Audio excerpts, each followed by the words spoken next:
I had been working my whole life. And what I didn't understand, by being determined to chase something, by being committed to it, and what commitment is staying true to what you said you were going to do long after the mood that you have set it in has left. You see, people think commitment is saying, yes, I'll do it on the days when it feels good.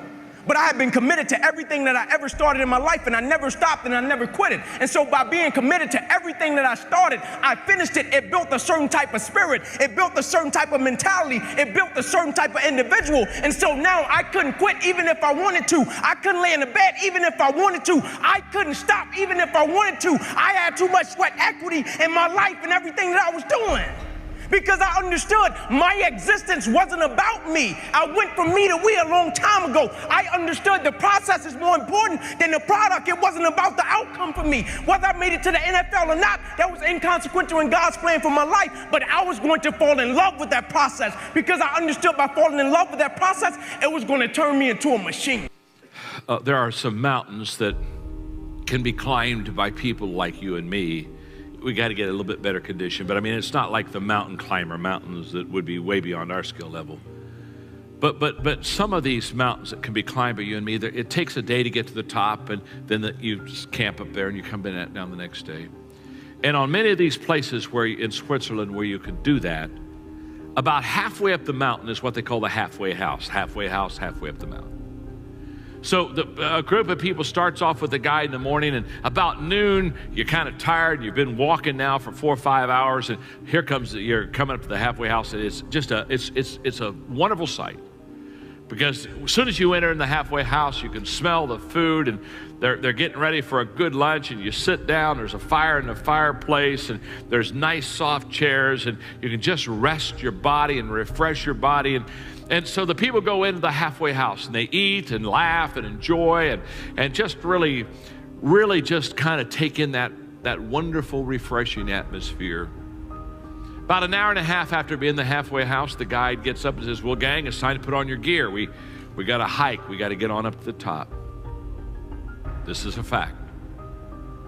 About half the people decide not to go on up to the top. They're sitting around the table and they're just saying, you know what, go on up. You're going to be coming by here tomorrow. You're going to be having lunch here again tomorrow. We're just going to hang here. And so the people that want to get to the top, they put their stuff on and they kind of leave. And the rest of the people sit behind. They eat a little bit more food, get around the piano, sing some songs, get around the fireplace, enjoy the fire, warm themselves by the fire. And all have play games all afternoon, kind of enjoy themselves. But about 4:30, 4:45 in the afternoon, without anybody saying a word, the people who stayed in the halfway house, they slowly go over to where the window is, the big window, and they start looking outside, and they start looking up at the top of that mountain, and as they look at the top of that mountain, they see their friends. Their friends are now getting the tents out, and they're getting ready to prepare for the night, and it becomes very quiet, very somber.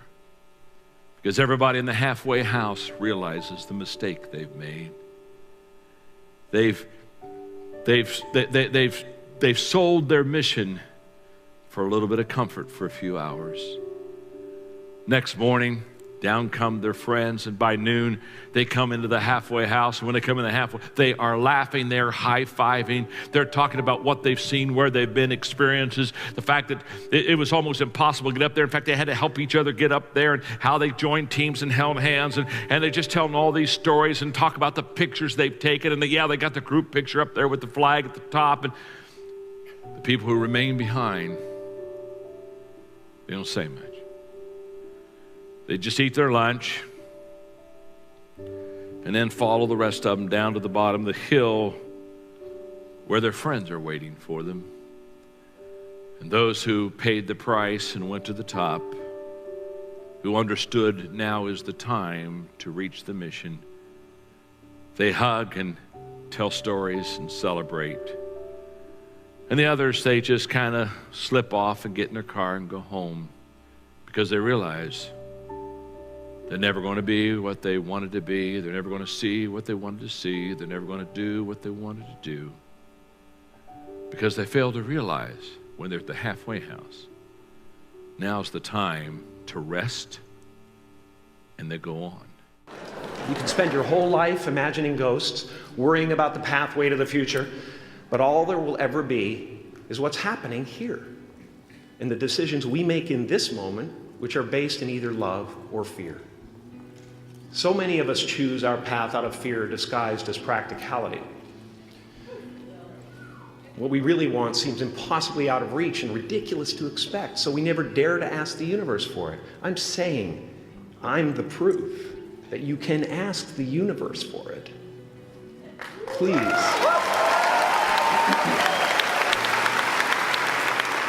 And if it doesn't happen for you right away, it's only because the universe is so busy fulfilling my order.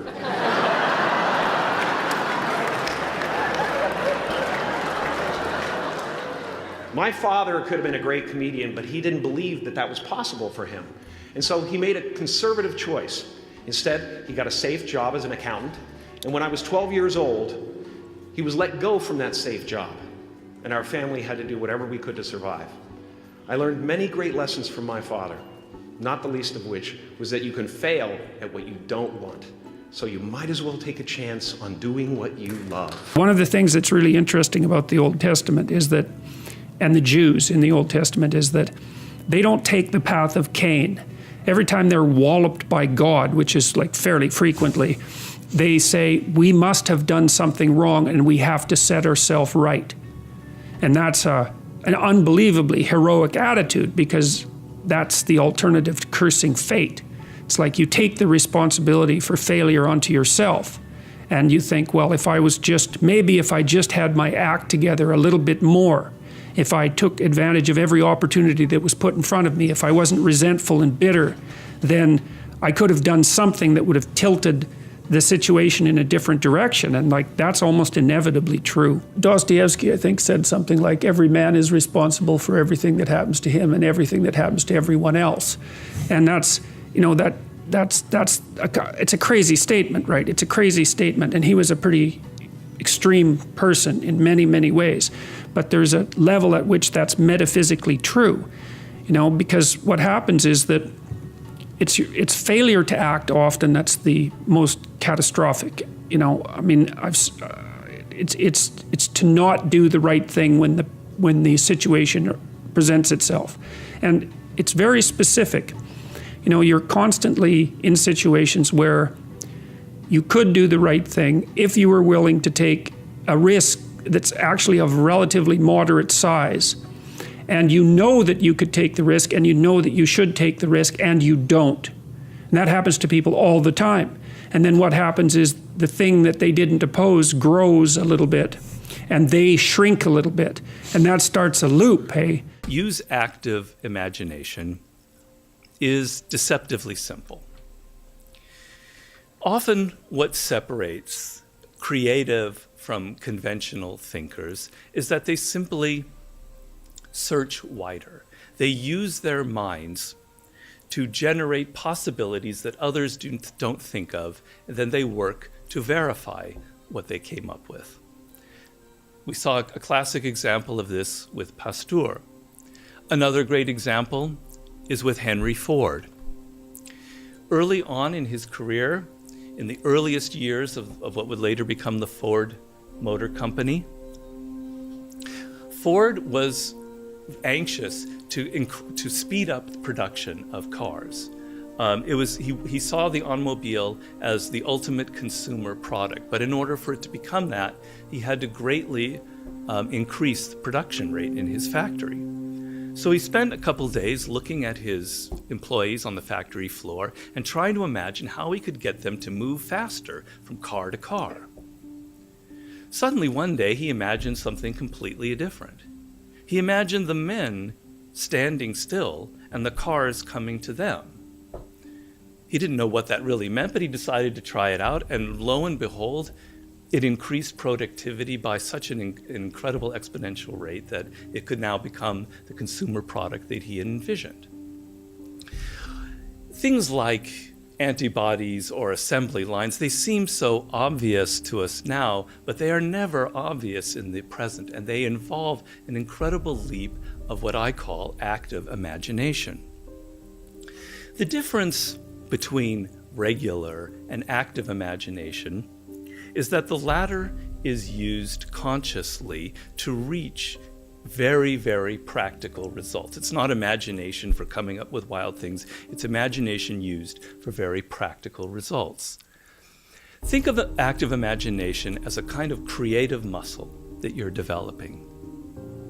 First, within the loose constraints of what you're working on, you open your mind up you give it complete free rein. You entertain almost every possibility that you could imagine or visualize. You engage in what Charles Darwin calls fool's experiments.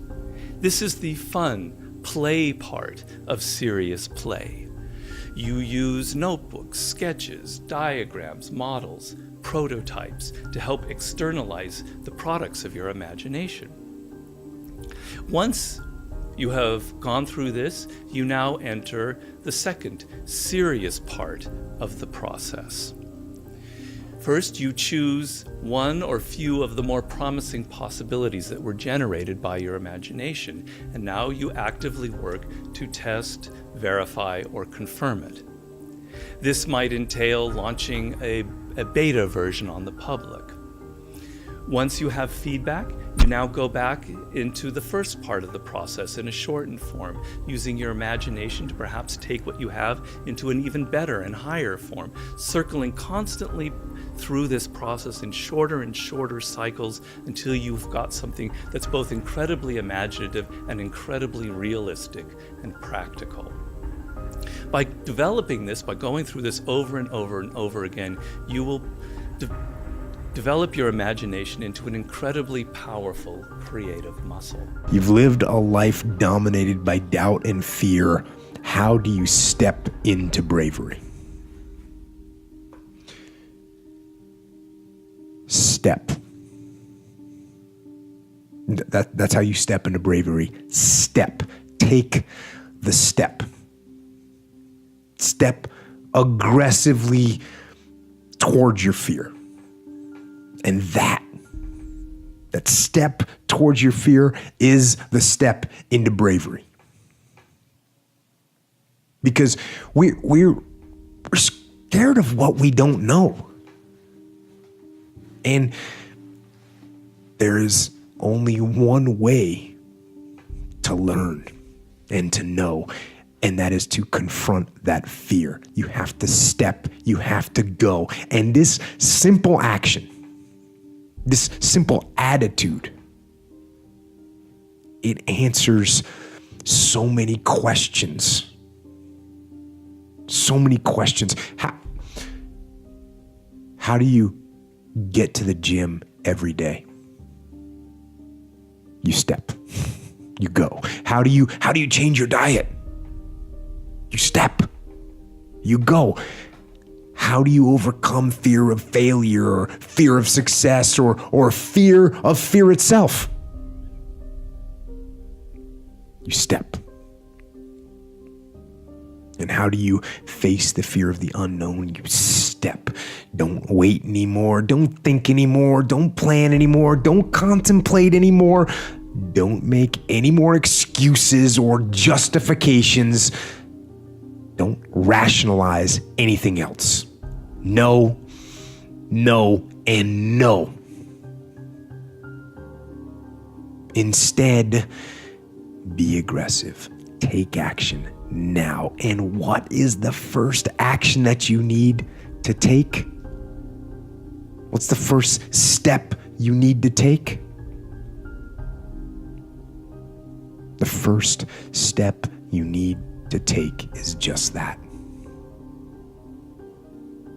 Step. I knew I was wired to be excited about business. How or why, I don't know, but and there's certain guys that have the genetics to jump out of the gym, right? There's certain guys, that, when they golf, they have the muscle memory and the discipline. Dirk Nowitzki may not be the most talented guy in the NBA, but his discipline and his focus to do what's necessary to be successful, he's willing to do, and combine it with being 7 feet tall and being skilled, it makes him an amazing basketball player. So it's understanding what your skill set is, finding the right place to use those skills, and then going for it. You know, will that make you 250 grand? It depends if you pick the right industry. But whatever industry you pick, if you outwork everybody, if you try to be a little smarter than everybody, if you try to be a better salesperson than everybody, if you try to be better prepared than everybody, you've got your best chance. Because if you don't do it and somebody else does, you know, I have the saying, work like someone's trying to take it all away from you. You know, I actually work like someone's spending 24 hours, working 24 hours to take it all away from you. And that's kind of the way I look at it. And I remember asking my dad to, I wanted new basketball shoes because I was a basketball junkie back then. He's like, well, your shoes work. If you want a new pair of tennis shoes, you have to go out there and get a job. And I'm like, Dad, I'm 12 years old, and it just so happens he was playing poker with his buddies, and one of his buddies was like, well, I got a job for you. I've got these garbage bags that we distribute. You can sell them door to door. I'm like, okay. And it was when I was selling them and realizing that I liked to sell and that I could sell, and that I recognized that selling was about providing a service and creating value for people, that I knew that I would, literally back then, I knew that I could always succeed. I mean, I remember I was 16, I think, when I started a stamp company and started going to stamp shows and trade shows and just working a little bit harder than other people and trading up from one stamp to the next. I remember one time I started with a quarter and bought a stamp and left with $50, thinking, hey, if I could do this, I could do anything. And it's not that everything worked. I failed a lot, but I never ever felt like I wouldn't be able to work hard enough to succeed. I think it's important to have at least 1 or 2 numbers that you track on a weekly basis. Okay. So that could be for web-based properties or services or products. It could be weekly average uniques. What it is doesn't matter that much, but matters less than having a metric that you try to improve every week. You could have 1 or 2 of them. You really shouldn't have many more than that, I don't think. It could be conversion from sign up to, let's say, first stage of sign up to completion of sign up. There are many different metrics that you can use, but I think that to keep the team focused, especially in a small company, it's very important to have 1 or 2 that you focus on a weekly basis. The only thing that stops you from getting what you want in life is the bullshit story you tell yourself of why you can't have it. You get that? What stops you back is the story, because the story stops you from getting honest. And if you can't get honest with yourself, there's no way you can go. Imagine like this, success in sales and life, it's like a roadmap, right? You know where you want to go, and you have this perfect strategy, the straight line to get there. It's a perfect strategy. It's going to get you there every single time. But if you don't know your starting point, if you're not getting honest with where you actually are, it doesn't matter how powerful the strategy is, and it doesn't matter how powerful your goal is. I'm going to ask you to set a goal today, right? A 60-day goal. And let's say you really set this goal, and I'll show you how to do it in a brilliant way. So it's visceral. So it makes you really feel it. You see it, you sense it, you smell the goal. That's step 1. I'm going to teach you the straight line, which is your strategy to get to your goal. But if you're not honest with where you are right now, your starting point, the map is worthless. There's 3 things that you need to know: where you are, where you want to go, and how you're going to get there. Those are the 3 things you must have to take advantage of any opportunity. I'm going to give you the strategy. I'm going to ask you to tell me exactly where you want to go for yourself. You got to get honest. Don't blame the boss. Don't blame the leagues. Don't blame your job. Don't blame the industry you're in. Just get honest. If you don't like your industry, find another one. Ideas are worth nothing. I mean, ideas are really, they're not a dime a dozen. They're just nothing. All the good founders I know, even the bad founders, can come up with ideas all day long. It doesn't mean anything. You have to be able to execute. And one of the sort of maxims that I was told once was, your success will be measured in the number of uncomfortable conversations you're willing to have. So I often get asked if an entrepreneur should, say, start a business based on one of their passions, or if they should find the most attractive market opportunity and build a business out of that, whether they like it or not. I don't think it's either or. I think you need both. I would say look at your own credit card statement. Identify where you spend an unusual percentage of your income. Where are you price insensitive? Then how old are you? What gender are you? Where do you live? and design a product that has all of those things intersecting. Someone asked me once what they, or many times I think, what I thought it meant to be an artist. And I said, what I think an artist needs essentially more than discipline or even talent is a perspective. So if you are always changing what you do based on what other people say, you completely lose yourself and you become just, something that's constantly affected by what's around you, as opposed to stable and your own and like autonomous in your identity. There's deep neural networks for dummies, right? If you go in, there's a something for dummies in every room of my house, They can go two ways, I know, but I'm just telling you, put the time. I mean, I've taken, I can't even tell you how many hours now I spend every week, if not daily, working. Like I'll go into Amazon, AWS, and go through their machine learning tutorials. Don't think to yourself, I'm not technical enough, or I'm not going to get this, or I don't get into this, or it's too much. Try it. Get as far as you can, because it's like doing a basic website and a little bit of HTML. Just having done that, you feel smarter and you feel a little bit more confident about this. I don't want to be an alarmist, but I'm trying to scare the hell out of you because it's important. And when I say life doesn't happen to you, it happens for you, I really don't know if that's true. I'm just making a conscious choice to perceive challenges as something beneficial so that I can deal with them in the most productive way. You'll come up with your own style.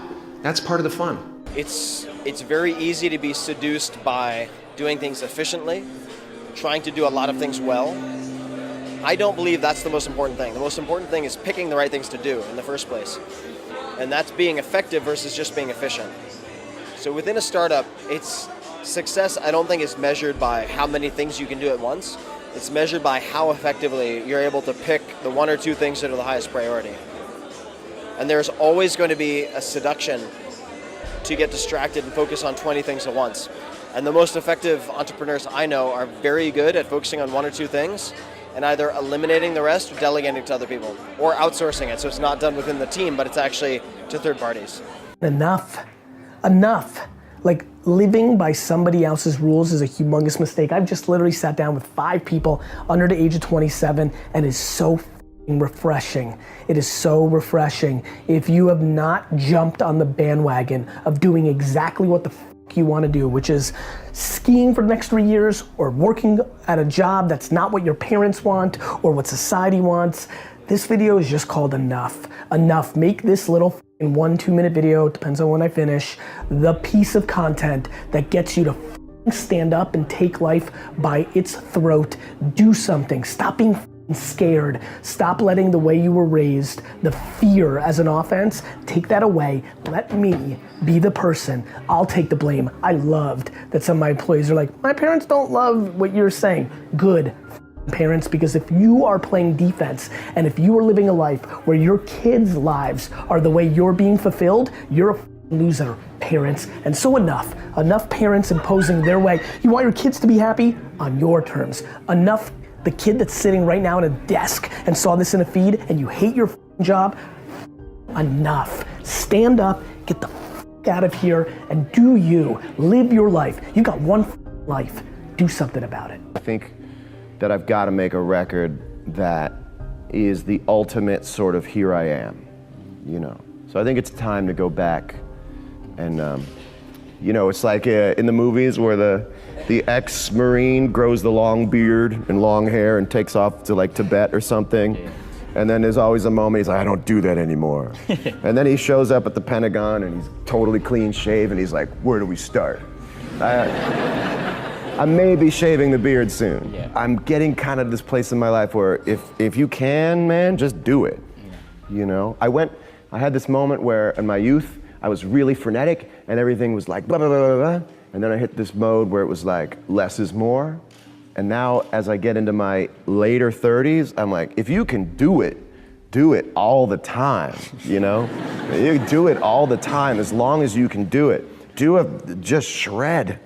Show people what you can do, So it's just sort of this arc also of how fancy you think you are and find yourself to be. I tend to be incredibly modest in terms of describing your talents, and you always seem to belittle your abilities to a certain extent, when clearly there's a reason why everything you do has been working out. I was reading about how you said that to a certain extent that comes from your punk rock roots. Yep, there's no other choice. In those days, there was no idea of this makes money. There's no idea of like, this is my future. It was like a week at a time. We have 5 shows.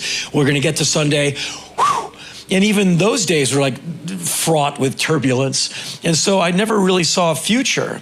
None of us did. And some of us, didn't make it. Some of them are dead, and some of them are just kind of trying to recreate their past. And so I realized that I have to be very hardworking because I don't have kind of the ease of talent.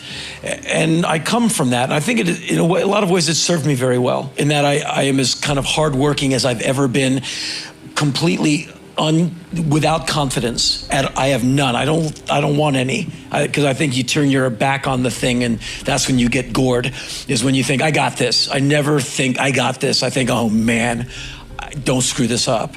And I go at everything, like including you and I sitting here right now. I'm trying to be fully engaged. And that intensity, I think, has served me quite well, but it comes from punk rock, absolutely. Last boss I ever had was my boss at Haagen-Dazs, my ice cream job. And to this day, he still comes to my shows. And whenever I see Steve, who got me my first apartment, I was living in my car, he believed in me. Whenever I see him, I get all weepy. I always tell him, it's good to see you, sir. Henry, you can call me Steve. I can't do that, sir. Because he trusted me with his money. And I said, let me run your store. I know how to do this. I can do this. He's like, well, if you screw up, you're out of here. I said, I won't screw up. And I ended up I ran his store. And so, but it was anger that said, I'll be here all damn week. I'll get this whole thing right. I fired his staff and rehired a bunch of people who can really work. And it was out of anger. Like, I'll be back in 4 hours to run this $3.75 an hour job into the ground. And then I joined Black Flag, and I thought I was a hardworking person. Then you meet the guys in Black Flag who are so driven. You see Greg Ginn work 23-hour days. Like, Greg, you're still on the phone. I know. Greg, when did you eat? I don't know. Greg, when was the last time you showered? Do we have a shower? Like, the guy, we were not going to be stopped. And I kind of go at that intensity, like kind of anything I do. Like, you're a very calm, good-looking young man. Look at me, I'm a spaz sitting next to you. Like, I'm doing an interview with you. I can't help it. You're focused. I'm sweating, man. And so, but I'm like this going to the airport, like 10 miles out. And so, it's anger that has informed kind of my life, and unflatteringly, a sense of vengeance. Every damn person who said I wouldn't be anything, I'm crushing them every day. Everybody I had to endure in any band I was in, every day, into a powder. Yeah. Thank you. And I wish them no ill. I just wish to shine brighter. And if it burns my body to a crisp, I'm happy to go right now. Whether it's personal or people around me, when you see people that are positive, that look at something good and something bad that took place, they move along in life faster, they're better, and people want to be around these people. I mean, too often people gossip. The one gossip person wants to be around the other person that gossips. But they don't realize when you gossip, you're saying something you heard about somebody else. You're telling everybody, what if part of it was wrong? You're gonna go out and tell every person you told this, oh, I'm sorry it was wrong. Tell everybody you told, it's not gonna happen. So it's things you learn about. Don't gossip, don't belittle people if you don't have to. God, please don't. Try and look at the positive angle. What good could come out of something? And that positiveness is gonna make you live longer, happier, and wake up in the morning happy, not, oh my God, I gotta go to work, I can't wait till I get home, I wanna retire, because people were not positive, they were not happy. And what happens when they retire?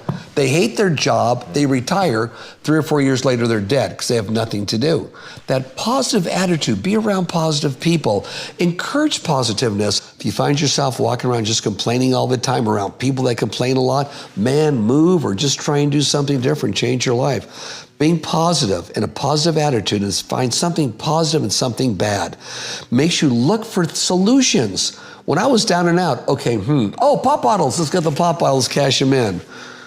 ESPN called me. They did a story on me this past summer, but they called me one day, and I picked up the phone. They said, "Is this Inky Johnson?" I said, "Last time I checked, I'm Inky Johnson." They said, "Is this the same guy that said if you could change what happened to you, you wouldn't?" I said, "Absolutely." They said, "It's our understanding the game of football meant the world to you." I said, "At one point, it did." They said, "It's our understanding that your family was banking on you making it to the NFL so they can have a better way of life." I said, "Yep, that's correct." They said, "We're coming to see you." I said, "All right, cool, come on." They said, "But we don't want to see you in Atlanta. We want to see you in Neyland Stadium on the exact yard line where your life changes. The same time of day. The only thing that won't be present is Air Force's team." I said, "All right, cool." And so they take me to Neyland Stadium, they put me on the exact yard line where my life changed. They said, "Now tell your younger self why you wouldn't stop your injury if you could. If you could be in the NFL right now making millions of dollars, tell your younger self why you wouldn't change that situation if you could." And I say the reason I wouldn't change it, believe it or not, it has nothing to do with me. Like on a personal level, he thought I was going to say, because of the man that I've become, the perspective that I've acquired, my faith has been fortified. He thought I was going to say something like that. I said, no, it has nothing to do with me. It has everything to do with the lives that have been affected by the result of the process and the thing that I represent in the world. What my spirit represents when somebody see me, they think perseverance. What my spirit represents when somebody see me, they think don't quit.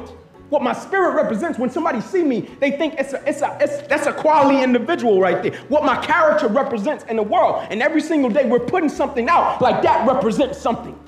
When people see that, they think it's a thought that comes to the mind. When he said gold standard, he gave me that, I felt a certain type of way. When he gave me the gold standard, I felt a certain type, I felt different. Gold standard, I felt like that went with me. Because I think in what I do, the line of business I'm in, I'm the gold standard. Because I don't compromise. And every single day, I'm going to give you my very best. You can bet your bottom dollar. Every single day, I'm going to bring that gold standard to life. And I'm not just bringing it in one aspect of life. I'm bringing it in every single aspect of life. I'm not going to be one of these people in the world that's a public success, but they're a private failure. Meaning they give everything they got to one aspect of life, but the other areas, they lack off. No, I'm going to give every single thing I got to every aspect of my life because I represent something.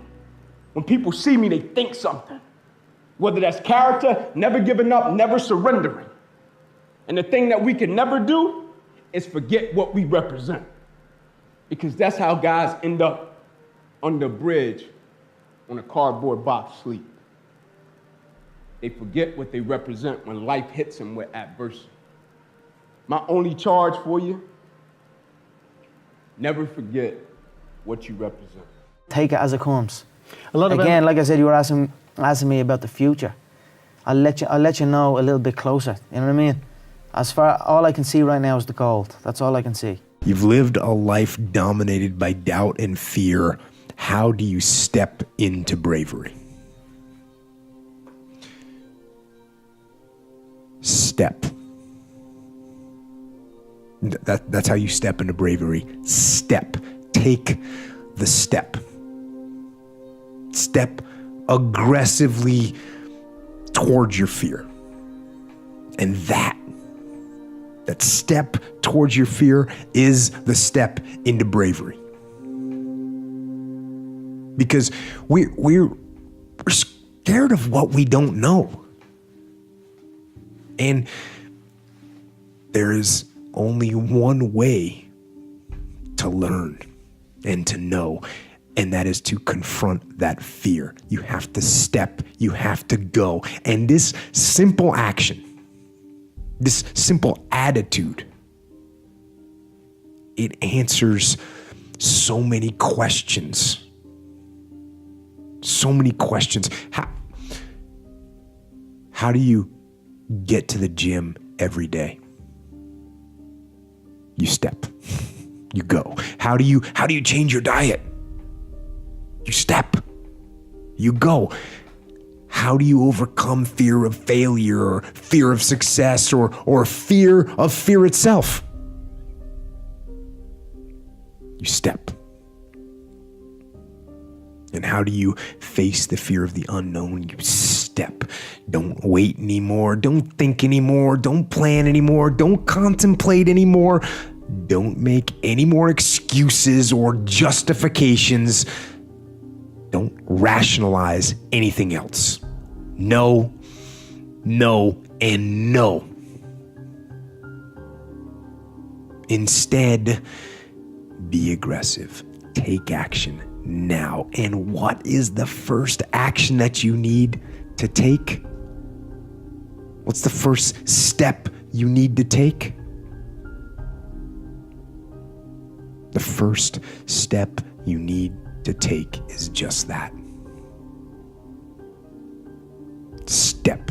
It's a very natural process to begin something, to be very excited, and then as you go down that process to realize, yeah, I actually don't like this, it's not giving me as much energy as I thought it would, it's taking energy away, and therefore I wanna give up and quit that thing. And she said, if you do that once or twice, like, hey, so be it, but if you're doing it every time, if you just love that initial rush, that excitement of something new, but the actual nitty-gritty reality of getting good at it, of doing what Michio Kaku calls having butt power, meaning you sit your butt in the seat and you do the work, if that's really your problem and nothing is interesting enough for you to sit there and do the work, you haven't developed grit yet. And so grit is the ability to persevere, to see things through, to go past the point at which it has stopped being fun and it becomes boring because you believe in your end goal enough, you're excited by what you're trying to accomplish so much that you're willing to fight through all of that difficulty. You're willing to fight through the boredom, you're willing to fight through the unease that arises when you step outside your comfort zone, you're doing things you're not good at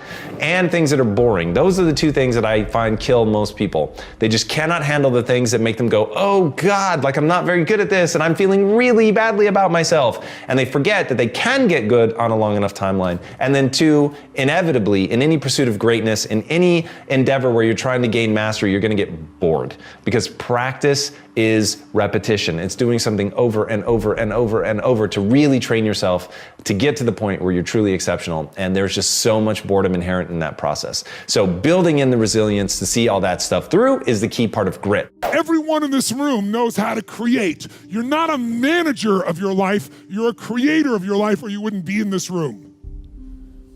How do you create your life? You get hungry for something, don't you? Who has done something in your life that once seemed difficult or impossible and now it's part of your life? Who's got something in your life in this area? Say I. How did you do it? You created it 3 ways. Number 1, you decided there's something you wanted so bad that you unleashed all your desire. You became obsessed with it. If it was a business or a car or a relationship or a transformation in your body, if there's something you once envisioned and now it's real, it's because you didn't just envision it, you brought so much emotion to it that now it's in your life. It was once a dream, it was once a goal, and now it's in your life. How many have something like that in your life now? Say I. You may take it for granted now, hopefully not, but it was once just a vision. It may have seemed impossible at one time. So how did you do it? You started with a concrete vision of what you wanted and you focused on it continuously, didn't you? Wherever focus goes, energy flows. You envisioned something, you got clear about it, and then you started thinking about all the reasons why you wanted it. You got excited about it. Said, this is what's next for me now. I want this. You may have dreamed about it, thought about it, talked about it. But when you focus on something continuously, something magical happens. You get insights, don't you? You overhear a conversation and you hear something you wouldn't have heard if you didn't have that outcome or goal that you wanted so badly. Who's ever come up with something, obsessed about it, didn't even know how to do it, and it just happened and it came together? Who's had that experience? Say I. So why don't we tap into that power now for your business and life? So that means taking things, using things in your life that are scars, using those moments as a weapon, right? Using those as, using basketball as kind of like a vehicle through which to express yourself, right? So at that moment, for us to face the Celtics again, it's not about the Celtics. It's not about your opponent, it's about you. It's about you taking your inner struggles and channeling that through the game, right? As a way to unleash. Right? So now it became a matter of how do I express that to them? How do I get them to that point where they figure this out for themselves? Because I can't say, hey, listen, I need you to play harder. So what'd you do? Well, I had to share my story. I had to open up to them and let them know I've dealt with things. This is the things that I use. This is how I go about focus. This is how I deal with adversity. This is how I deal with, arguing with my wife the day of a game and showing up to the game and still having that focus to be able to play. Like I used those things to open up with them, and then in turn they were able to take those stories and make them their own. I've been making music now with, like Tony Bennett for a couple of years, and Elton John is, one of my closest friends, and his husband David. And they just have showed me that, like, I'm a baby in my artistry, and I just have to keep making music and keep going. And so my focus really for this album is showing that to young girls and to boys that want to make music, that you don't have to get lucky on the internet. It's not a social media game. You don't have to find the hot producer and get the hot track, to be a star. You can just learn how to play an instrument and sit in your room and practice and write songs and poetry, and then you can go around the corner to the bar and meet other artists that do the same thing that you do, and you can hang out and talk about music and write songs, and then you can play at the spot around the corner and gain one fan, and then do it over and over and over again until you're discovered. You need to know what your unique strengths are and be willing to delegate. So I would say that the question of whether you should take a skill, learn it yourself, delegate it to someone else, or hire a new team member are determined by having a very accurate self-assessment and assessment of your team's skills. Not only what you can do, but what you should be doing. That's very important. So if you're a startup CEO or founder and you have a team of, say, 2 to 10 people, as soon as you have funds to hire, you should not be focused on the things that you are bad at. Sounds very, very intuitive, but it's not, because you might have enough time to do those things, but the question is, do you have the attention to dedicate to those things so they're not an interruption? Especially if you're a venture-backed startup and you're competing against other companies that also have a lot of funding, the game and the race goes to the swift, so you have to have a lot of velocity.